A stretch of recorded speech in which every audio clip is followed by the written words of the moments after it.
used gas, oils that they pay for. You don't think you should pay them anything? Also, Your Honor, I don't think it's a complete $1,000, Your Honor. All right, you don't think it's $1,000. All right.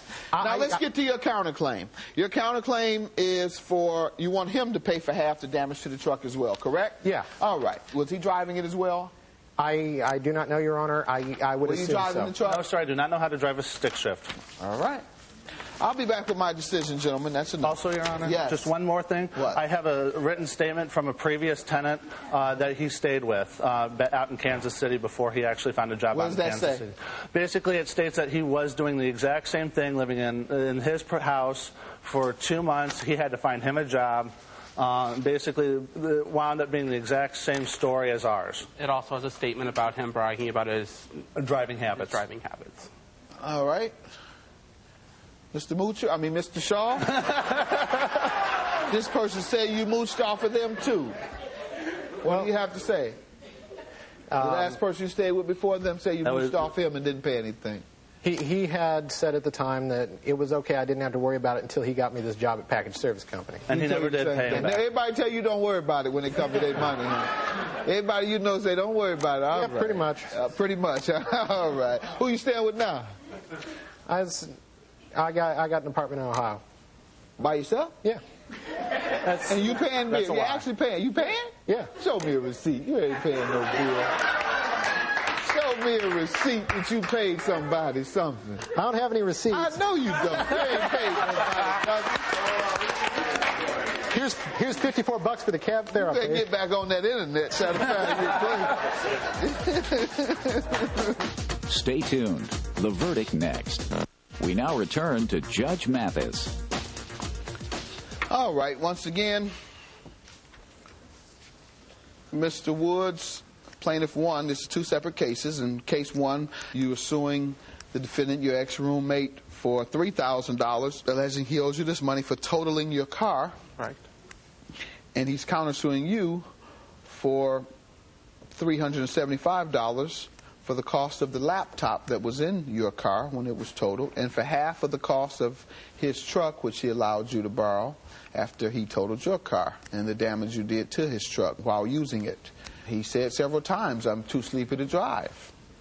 Yet he continued to drive. That's when you were negligent, sir, so therefore you do owe him. The Blue Book values you gave me one for $3,200 in excellent tip-top shape. You gave me one for $1,600 for fair condition. I'll find a median there, give you $2,000. I will grant you $100 for the hood that he admittedly damaged on your truck. So your judgment is $100, yours is $2,000. Subtract that $100 of the defendant's, and you are granted $1,900. All right, you can have a seat. By the way, part of your judgment also in case one was to receive his laptop back. So Doyle, please, would you give him his laptop back? That's part of his judgment in case one. Watch this. Yeah, look at that smile, man. He got his life back. Look at it, man. You ain't never been that happy in your life, have you? You know how hard these are to get? I know. I know it's hard to get. All right, now let's get to case two. And the second case was you, Mr. Peck, suing the defendant for $1,000, alleging he owes you this money for overdraft fees on your credit card from the time you in particular, were loaning him monies that he agreed to repay. Yes, Your Honor.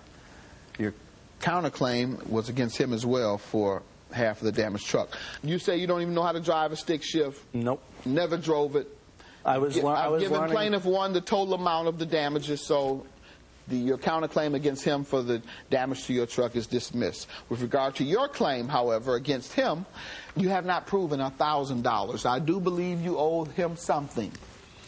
Not quite $1,000. You admit to receiving $200 in sodas. Code Red's expensive. Right. So I'll grant you $500 for your expenditures toward him. Thank you, Your Honor. You gentlemen have a good day. I was pretty much scared of Mr. Shaw due to the fact that he kept on verbally assaulting me and such like that. There's many times where I tried to confront him on the issues about our living arrangements. He would get very short-tempered and violent with me. Jacob's an asshat. Yes, and he uses words like that.